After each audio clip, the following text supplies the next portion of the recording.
welcome to Table Talk, a place for honest conversations and getting to meet friends. I'm here with my dear friend, Jason Ryan. Hey. Who's here every single Table Talk. You just might not see him. I'm on the wrong side of the camera today. You are on, no, this is the right side of the camera. Jason is wonderful. He and I have been doing this for over a year and a half, almost 2 years now, which is crazy. Yeah. Wow. And so he's always behind the camera and making sure all the things and fixes it and puts it up and does all the stuff. So thanks. Yeah. It's fun. Yeah, absolutely. We have a good time getting to do this, which is really cool. It is a lot of fun. We've had a great time just meeting people and hearing stories and unexpected things sometimes that you didn't even know coming into it. It's really cool. So it's been a fun experiment doing this. So. There's been a few times when I'm like, don't cry, because of whatever the story you're, and I'm looking at Jason going, you sir, don't cry either. Like we all got to hold it together. But it's been a lot of fun. It is we good. have a good time working together. Yep. Just so people know, you've been at Sagemont your whole life. Yep. Forever and ever. Yep. Staff 33 years now? It's 31 and a half-ish. Okay. Okay. So here for a long time, done lots of fun different things all over the place. I always tell people, I'm like, listen, if you've been at Sagemont, like for really any length of a while, but for any length of time, you know Jason probably from his back. Yeah, the back of my head. For with a lot his of years. arms going like this, directing. So you did the orchestra. Did the orchestra for music, 27 years. Yeah, until the pandemic. So yeah. A lot of our new people don't even know that we had an orchestra and all this stuff. Yeah. It's so funny. The things that, and people have been like, well, I've been here 5 years. How do I not know? I'm like, it's been that long. That's crazy right there, Isn't that too. wild? So much changed in 2020. So much changed. And it's been 5 years. Yeah, I hadn't thought about that till just now. It's coming up. March, spring break. This will be 5 years. Yeah, it will. That's super wild. Yeah, okay, gotta not go down that rabbit trail. But listen, Jason also right now, he's our online minister. And so if you ever get to watch online on Sunday mornings, he's helping keep everything straight. He's got sweet people that work and help do all the different things. There's also online connect groups during the week. So if you're somebody that's like, I'm not able to be here every Sunday, I work shift work or whatever it may be, but I really want to connect with people, there are online connect groups, 7 or 8 now. Yeah, there's 8, plus we've got a precept study going on. Yeah. We'll have occasional other studies as, each semester we'll try to do something different. Yeah. We've actually had quite a bit of growth in the online groups in the last few weeks to where now I'm actually needing to add another group or two, which is awesome. Yeah, it's been kind of stagnant for a while as people are figuring out what to do after 2020 and all that. But it's grown. That's exciting. And we're getting new ones just about every week. I love it. So it's really I think that's really cool because Levi, in the series that we just finished, he was you need to be in a connect group. You need to be plugging into life-giving relationships. Even if you can't be here on campus on Sunday morning, there are online ways to do that. And the funny thing is that my online group leaders, most of them are connected in person here on campus as well. They're group leaders in connect groups and such. But I think to the person, every one of them has told me that the relationships that they've created and built during the online groups are a lot of times stronger than the ones that are built here on campus. I think it's a smaller group. One thing, everybody talks, which you don't necessarily get to do in a connect group. And we're not quite so limited by time as we are here. You're not got to go here and got to do this. Yeah, everybody's not in a hurry to get to the next thing. So it's really been a cool thing. Those are those were 3 years old this month. So fun. Yeah. So if that's you, go online. You can find those. Go to online. Those are under online, It's under the Grow menu, along with the other studies. The on-campus connect groups and Tuesday and Wednesday things. Everything's under Grow, so go to the Grow menu. Go to the Grow tab, and you can find those, which is super fun. Yeah. So you do that, but you also are our men's minister. Yes, another hat. Which is so fun. And as the women's ministry director, we've gotten to partner in a couple of things, work together on a few things over the last couple of years as you have stepped into that position. Yeah. And one of the things that we've gotten to do just recently was we traveled to Kenya together. We did, and it was a lot of fun. It was a lot of fun. I was super glad that you came on the trip. Me too. For those that might not know, women's ministry has been traveling to Kenya since 2015, January, each year in January. Since 2015, we missed a couple of years, COVID. But we go and we partner with an organization called New Hope Initiative, and it is a ministry. They have ministries kind of all over the place, not just in Kenya, different places around the world, but specifically in Kenya, they have a school, and they that's also feeding the students. And then they also have a group there called Project Biashara, and this is a group of women, and that's why our women go and partner with this group of women there. They make jewelry. I made sure to wear some today. They make jewelry, they make bags, they make beaded things. I mean, all kinds of different products. They make those. We take extra suitcases over filled with the things we'll need while we're there. And then on the way back, we fill all those suitcases with Biashara product, bring it back here, and then it's sold all over the United States, different places. And 100% of the money from those products goes back to Biashara for them to be able to provide for their kids. Yeah. Because where the school is in Nairobi, where Biashara is in Kibera. So we're in Nairobi, but it's Kibera. And Kibera is about 1 square mile with about 1 million people. And it basically is a dump that they have built homes on, and they live there. It's, I think, the second largest slum in the world right now. It's so interesting because I'm so curious because it was your first time going. It was, yeah. It is one of my favorite places in the entire world to go.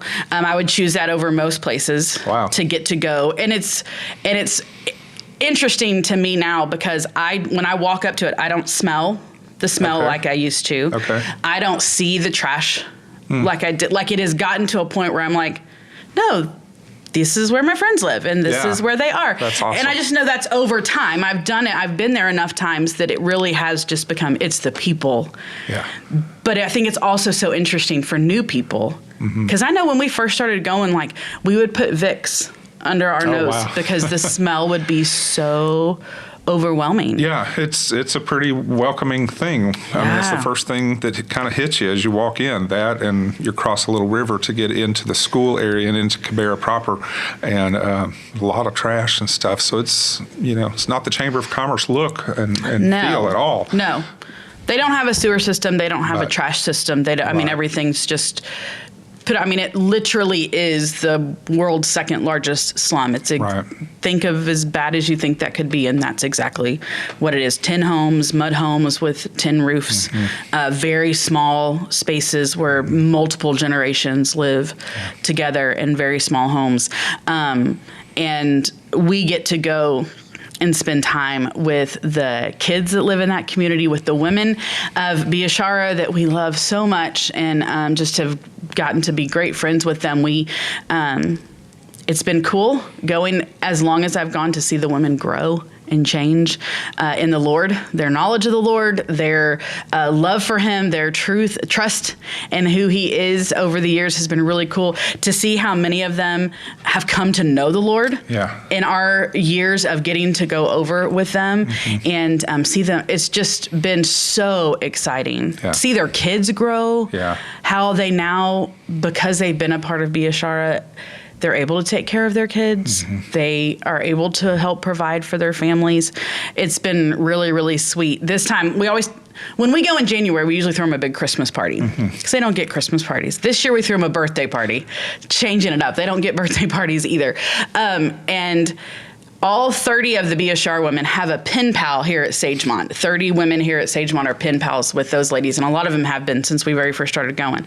And we always take some kind of gift for them. And this year we got them brand new Swahili Bibles. Yeah, that was pretty fun. Oh, y'all. We got them Swahili Bibles, I think, in maybe 2016, one time when we went. So it'd been a few years. And last year when we were there, they were like, we need, because I always ask them, what do y'all want? What would be a great gift? And they're like, new Bibles. Yeah.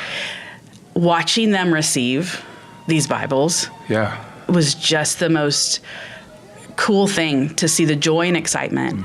And then talking to them afterwards and saying, y'all understand that in America, most people have multiple Bibles in their home.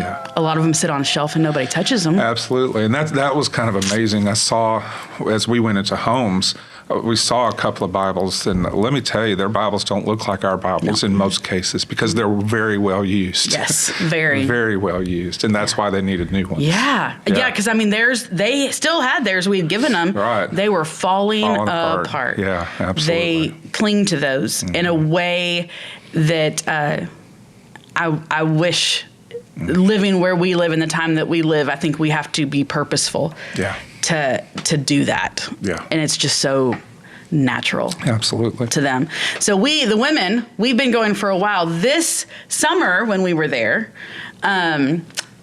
the New Hope Initiative did a church plant at the school, which was brand new and so exciting. And so they've talked about it for a long time. And it happened. There's a church in Nairobi that's actually doing the church plant. Yeah, it's called Hope Church. Hope Church, which is super cool because it's a local ministry planting the church. Right. It's not a group in America planting a church and then we leave and nobody's there. Right. Like the way they've organized is really cool. And so in January, a group of guys got to come, we got to go. Which was so fun. We'd never done that before. Right. And y'all got to come and be a part of the church plant. Talk about that a little bit and just kind of in case, because listen, we're planning on going again in January unless something crazy happens. You never know. Yeah. But man, if this is something that gets you excited, let us know. Yeah, absolutely. So this church plant had been meeting for a few months, and they had probably about 30 or so, I think, or they'd built up to about 30 or so. The leadership of this church plant are all very young. The pastor is, he may be 40, maybe, but maybe not. But most of the guys are like young 20s, young to mid 20s. That are helping lead, and that's who we served with. There were 6 of us guys that went from Sagemont, and so we got to pair up with a Kenyan or maybe 2, and we went around the streets of Kibera just talking to people, sharing the gospel, inviting them to come to church on Sunday. We went early enough that we had a couple of days before a Sunday service, so we were trying to get some of them to come visit the church and check it out. And man, we had such a great time just building a brotherhood with the Kenyan guys. Again, most of them are young, so even if they had a little bit of experience, they're not old enough to have a lot of years of experience behind them. So kind of getting to work with them, training them a little bit, but they were also training us a little bit as we got to experience the culture there in Nairobi and in Kibera, and just getting to share was super cool. We ended up with about 100 or so in church on that Sunday, so that for them that was a good thing. That huge, was a spike. We ended up talking with. We tried to keep count. Talked with 759 people, men and women, along the streets of Kibera. Of those, 148 prayed to receive Jesus, so that was awesome. Yeah, that's cool. But the amazing thing to me that really stuck out to me and kind of planted a seed in me was there, of the other 600 that didn't pray to receive Jesus, for the most part, they all said they knew Jesus. They said they had already accepted him. But they're not plugged into a church. They're not taking their next steps. Right. So for me, in the next step mindset that we've got here, it's like, okay, well, what's your next step? We need to work on that next time. So, as we talk about our next trip, that's going to be top of my mind is what is the next step to help these folks? Because if they know Jesus, then awesome. Well, there's a huge army of people that say they know Jesus. Right. What are they doing with him? And what are they doing to grow? And what are they doing to train disciples in their area? Yeah. And, I mean, they live right on top of their neighbors, so they do. They're right there. The field is huge and ready for harvest. Yeah. So that's one of my favorite things about how Sagemont does missions and has for years is we want to go and share the gospel. But we also want to go and disciple those who have said yes. Absolutely. And that is, I think, especially here in Kibera, because we have a long history with them. We've built relationship. They trust us when we come in because we have, so many of us have been coming for years. And just Sandy and Karen Baird, who are over the ministry, have been there since the beginning when the ministry very first started. They started the ministry there. Yeah. And it is one of those where it's like, hey, we want to make sure we're sharing the gospel. We want everybody to come to know the Lord, but the discipleship is exciting. Yeah, and that's one of the things that y'all have been able to do because of your history with them. And we got to see that firsthand. The guys got to peek in a little bit. And the relationships that y'all have built, even just walking into the property, the school. Yes. We'll share this little video here. So fun. Hold on, let me find it. It's cute. Listen, when we walk into the school, there's, I think, about 400 something students at the school.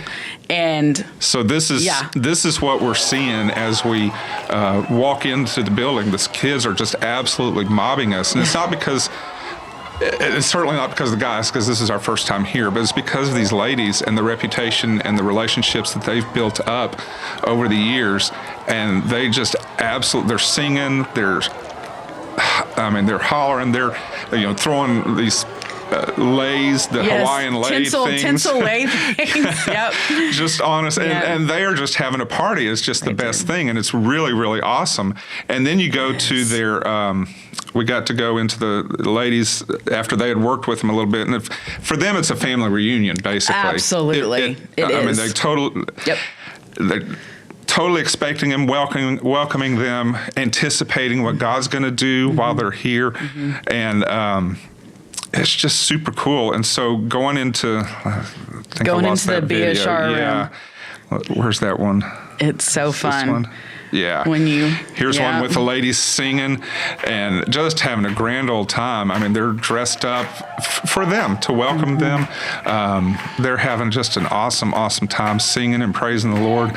And looking forward to what's next. And Betsy and the team are very intentional about going with Bible studies prepared and ways to help them both while we're there as well as when we go back home. Absolutely. And so I hope that that's something that we can start doing, building up those relationships with some of the guys in the community, so we can see that same kind of thing. Absolutely. And especially through the church there. Yes. And it's so fun to think, 10 years ago, the growth that we've seen in the ladies, in all of us, right? Over a 10-year time span. But when we first were going, it was, we got to share that we're sharing the gospel. Mm-hmm. We are helping women take that first step with Jesus and encouraging them and talking with them about what does that do to your family? How do you go back into your community once you've accepted Jesus, and how does that work? And now what we're doing is showing them how to do quiet time so they can go show their families how to do quiet time. They are now the leaders in that community that are leading Bible studies. Right. And y'all took the discipleship pathway that we just talked about with Levi, right? Yeah, we did. So we did that with them. We taught them the Worship, Connect, Grow, Go. It works everywhere. It does. It's great. It does. And just showing them that to say, hey, now you can go out and do this. We do a community Bible study when we go. And we've done that every year that we've ever gone. And we have about 250 women from the community that will come. Be a Shar ladies will invite their friends and neighbors, and also just ladies that live around the school will come. And when we first started doing that, I would teach, we would bring worship, we would do all of it. Now, the ladies are leading worship. They're leading out the prayer time. It's so cool to really get to see that discipleship over the years and where it can be. And now for the men. Yeah. Because through the years, we've had great relationship with the kids. In the summers, we have a team going this July, if you're interested, that actually goes into sports camp with the students. And so if you love playing with kids and running around doing sports, it's so fun. I've done it a few times with my girls. That's more of a family trip. Yeah. Anybody can go, but it is one where we bring kids and they play, and it's so... We like for kids to go. Yes, absolutely. Love, because the Kibera students love to have people their own age come. Absolutely. They absolutely adore it. Yeah. And we do a sports camp with them. And your kids would never be the same either. No. After doing that. That experience is huge for our kids. Yes. Yeah. All 4 of my daughters have gone, and it is a marker in their life of, just them getting to see from different perspectives. And it has marked their lives forever getting to do that. But so we have this relationship with the students because we've been doing doing sports camp for years and years and years too. And then we have this relationship with the women because we've been going in January, and there was kind of this missing piece of the men. And it's a critical piece. Huge. Because we know that if men come to Jesus, the likelihood of their family coming to Jesus and following him increases exponentially. Absolutely. I think the number is if you reach the men, 90% of their families will follow. Come. If you reach just the children or the women, the number is much lower, like in the 30 or 40%, or maybe even less. But it's just huge. And so to go and to not address the men and not work with the men is kind of a disservice a little bit to that community. Yeah. So I'm excited about what the future holds for that. Yeah. And that's the really cool thing is doing this church plant opened up this door of, hey, guys, y'all come and go do street evangelism. Help this church grow. Right. And I know I never got to go walking with y'all because we were with Biashara. But talk, if you even can, explain a little bit of what it was like walking around on the streets. Because some people are like, you just walked up to people you didn't know? Yeah. What'd you do? How'd that work? You don't even speak the same language. No, we don't. But thankfully, there's two national languages in Kenya, and it's Swahili and it's English. Yes. So a lot of the people do speak some level of English. Not all, but a lot of them do. But that's also why it was helpful to have one of our Kenyan brothers with us. If we did run into a language issue, then we had a translator with us. But we just walked up and down the streets. From my understanding, the streets are new. Very new. I mean, these are actual paved streets, whereas really in new. Previous years when they've been very narrow pathways that were muddy, dirty, potholes, all the stuff. It's also one of those things we look back when we went in 2023. We got there, and it was our first time after COVID not going for it. We got there in January of 2023. We landed on Saturday night. On Friday, the government had come and bulldozed through the middle of the school compound to make a road. And they hadn't told the school ahead of time because listen, Kibera, nobody owns Kibera. And so you live there, you pay rent to somebody that's the government somehow. The biggest guy in the neighborhood that happens to be the one to say you have to pay me to stay here, but you own nothing. And so the government can just say, we're going to do this. Yeah. And they did. And they did. And I mean, the path of homes they had bulldozed down, and then they went through the school compound and separated it. The cafeteria and the administrative offices and the nurse's office in Biashara and all the kids, all the classrooms and all the thing were literally separated by this road. And it didn't turn into a road quickly. Yeah. They did it, and then it just kind of was there. Wow. It was devastating. But to see how the Lord has used it is crazy. Because didn't the new building come after that? Yeah, because they tore down one of the school buildings. In the process, one of the buildings got torn down. And so then they built the new building because of that. Which is probably the nicest building in all of Kibera. It's lovely. And now it's so cool because now Kibera is literally at the front door of the school. Like you have to cross the road to go back and forth between the two places. And so again, God's timing. Yeah, absolutely. Doing that, causing that, then the church plant. And now literally you walk out in the streets there. Yeah. You could have just stood there. Right. And people would be coming by and have opportunity. Right. And that was not at all what it was in the past. Yeah. Thankfully, we did have streets, and they were very wide and open and easy to walk up and down. And it felt very safe and all that.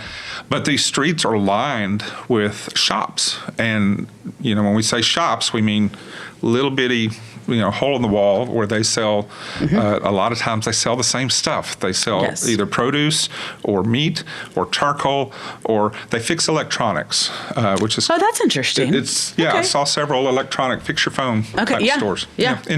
So anyway. Yeah. But these shops line the streets.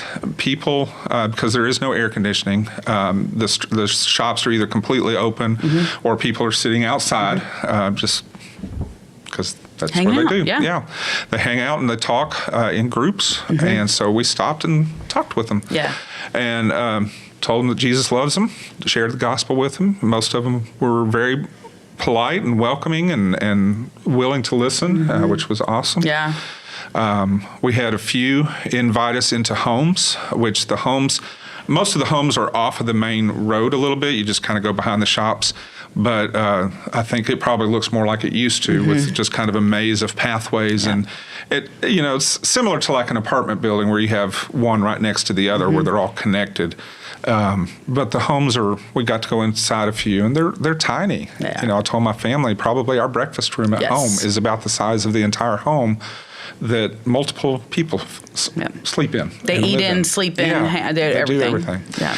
So, again, people welcoming, I think, was the probably one word that you could probably describe the people just universally with. But yeah, we walked for several hours a day. Y'all got invited to a gym. Did you go to the gym? I got in the very last little bit of Which that. I thought was so, when the guys came back, we would finish and all ride the bus back together, and they said, yeah, I went to this gym. And I was like, you went to a what? Yeah, and when we say gym, right. it's the Kibera version of a gym. It was a little bit larger than other rooms, but not, don't think 24-hour fitness or anything like that. And it did have a few weight machines or barbell type setups. But again, don't think 24-hour fitness or anything. Yeah. But yeah. That's cool. Guys were there exercising, and I think it's a business. I think they rent this, pay for the space or whatever. But yeah, that's so cool. And our guys that did go there, I mean, they just kind of held court and preached right there in the gym, and it was awesome. So cool. I think that's one thing that, and I'm sure we could dig into this, and we don't need to right this minute. But why is it easier to go to Kibera and walk the streets and walk up to people and say, "Do you know Jesus?"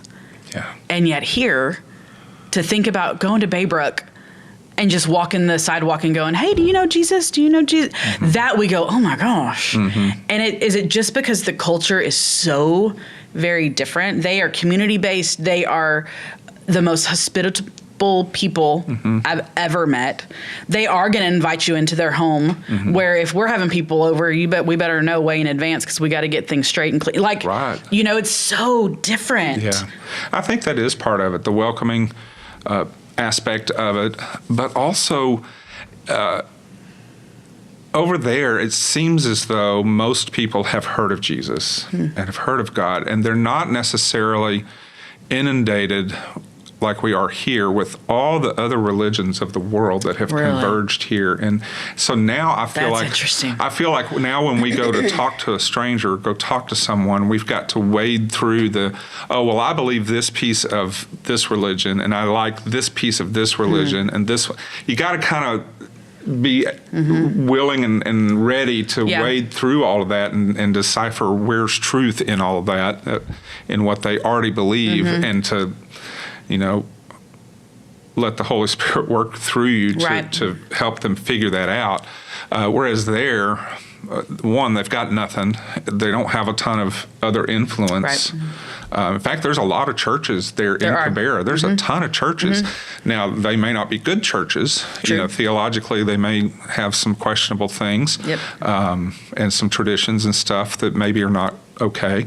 We did learn that there's a common thing over there where a lot of pastors have taken money in for the church, but have chosen to use it for their own good rather than for ministry. And so that's a barrier for a lot of people over there because they don't feel like they can trust preachers. I think that's probably true. Yeah, here I mean, obviously there's some places here too. Absolutely. But over there, that was a very common theme. So I think that's one of the things that this new church is going to have to kind of struggle and overcome is building that trust with their people over there. Right. But I mean, talking to people was easy. Of course, they're not in a rush either. That was another huge thing. It's a different time is different over for there. them, working was literally sitting outside waiting for somebody to come by, which, on a work day when the workers are out away, there's not a lot of traffic. So they didn't have much else to do other than sit and talk. Yeah. So.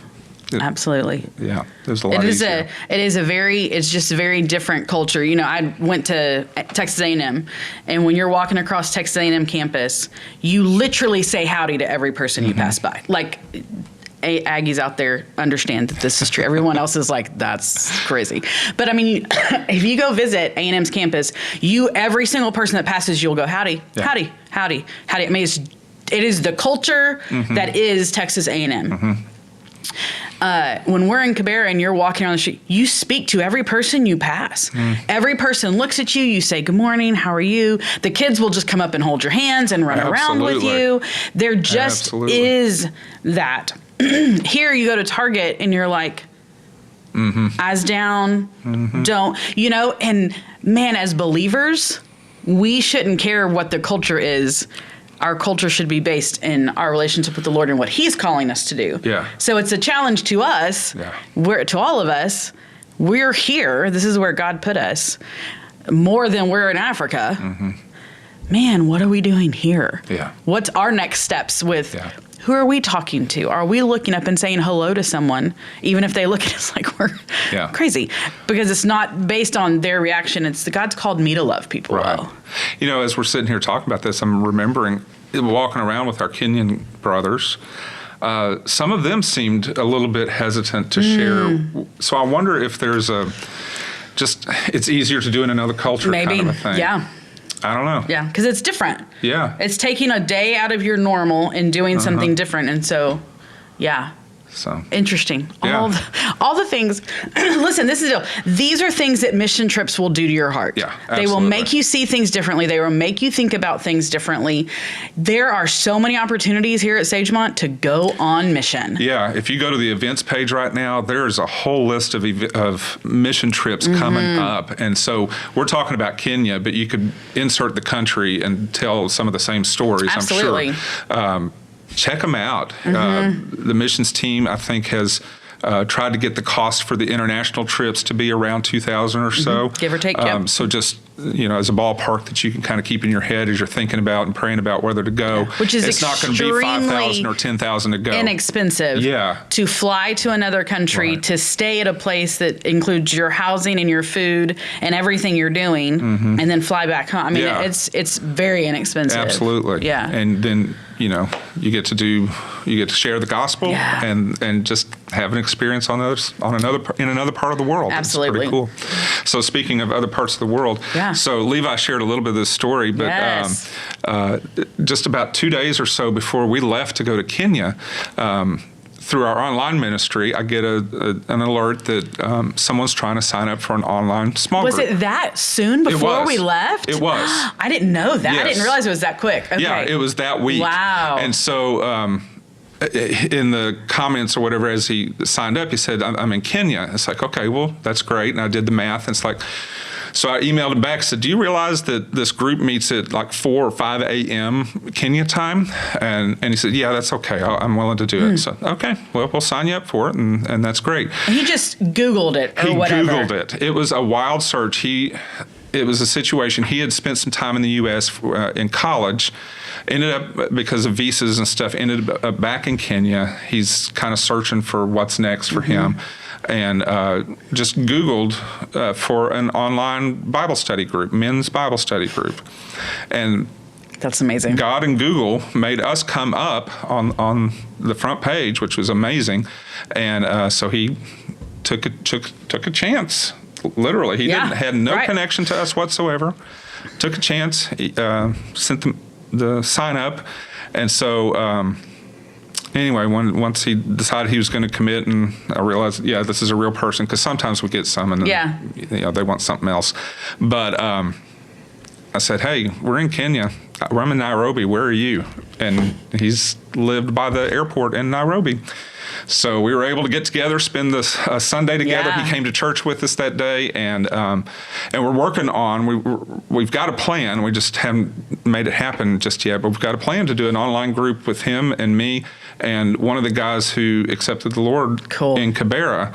So hopefully this will work out over the next week or two, and we'll do some long distance discipleship. Yeah, it was so fun. I mean, he came and met us at church, and then he went to lunch with us and hung out. Yeah. Great guy. Yeah. His name is Joash. Yeah. Which was so I mean, it's those kinds of things. I think it's so interesting. People say, oh, those are such amazing stories. I wish I had experiences like that. Do a thing. Step out. Yeah. Like, God will show up. That's nothing we could have planned. No. At all. None of it. It's so fun. Y'all, look at the mission trips coming up. Yeah. There's, to Mexico, which of course you're not flying, so it's not far. So many of our trips, y'all, I bring women that are 80. Yeah. I think one of the guys is getting up there. Yeah. That close In that the went. 70s for sure. Yeah. So it's not a physically easy trip, but it's not impossible. No. And now with paved roads and everything, yes. it's much easier than it was. Yes. And so not every trip is for everybody, but don't ever let things that you put as roadblocks be roadblocks until you really look into, could I do it?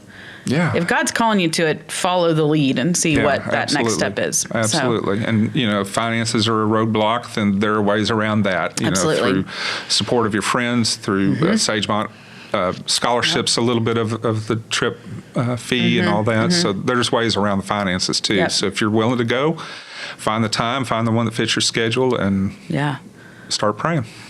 Come on. Listen, in the lobby on Sunday mornings, we have a missions booth. It's giant in the side of the lobby. There's always somebody there. They have the cards with all the different trips and the different information. You can stop by the booth, talk to somebody, get information, and see how you can get involved in missions. There's local missions too. Lots of opportunity there as well. Things you could do weekly. Yes. You could get involved in some of these things every week and be a part of it right here in Houston. So that go piece. We talked about the go piece. It's super important to be going. And so this is just one way. But for sure. I'm super thankful in all my years of getting to do this trip that God opened the door for y'all to come. Yeah, I'm so thankful. Really glad too, because I think this, now that we're all able to go together, I think it's going to open the doors to bigger and greater God things there. So I'm excited about that. Yeah, it's super fun. Sure. It's super fun. Listen, if you are interested at all in this trip in January, let us know. We know it seems far away. It does, but we're saying it now. We're going in January. We're going in January. So start planning. That's right. Start looking at, can I take off work? How much money do I need to raise? We don't have the dates and costs yet, but that'll come. But you can kind of have that in the back of your head that January, it's generally about a 9-day trip or so. Ish. Yep. This time it fell kind of in the middle of 2 weeks, so it felt like it was a 2-week trip. A little bit. We left on a Tuesday, got back on a Thursday. Yeah. So that was maybe a little different, but it's generally about 9 days, a couple $1,000s or so. We have a lot of fun. It is good. We have a lot of fun. It's a long plane ride. It is a long plane ride, but you get through it and you do it. And I will tell you, we have such a good time, and it is such a fill, and it is, I love getting to do, but also at the same time, it is difficult. It is there. I cry every time I go at some point in my room, probably by myself at night, because it is one of those things that makes you say, Lord, why did you put me where you put me at the time you put me? Yeah. Because one of the things I have learned is we didn't get to decide when we were born or where we were born. No. That is completely in God's control. Absolutely. And so having to look, and God is a good God all the time, everywhere. So he chose for me to be born in Alvin, Texas in 1975 and be where I am right now, just like he chose my friends in Kibera to be born when they were born, where they were born, living the life that they lived. And neither of those are bad, because God is not. No. And you see that. God is God in both places. Yes. And we have problems where we need God in both places. 100%. And so that really you see that firsthand when you put that together over there. And it's really cool. Yeah. It will change you. It will, in the best of ways. The best of ways. Like I said, if you have questions, reach out to us. Look for how you can get involved in sharing the gospel here, locally, around the world. Yep. It's a super exciting thing. It's God told us to do it. Yep, It's what absolutely. we're supposed to do. Let's So go. thanks for hanging out. Yeah, for sure. Super fun. Thanks for every week, even when people can't see you.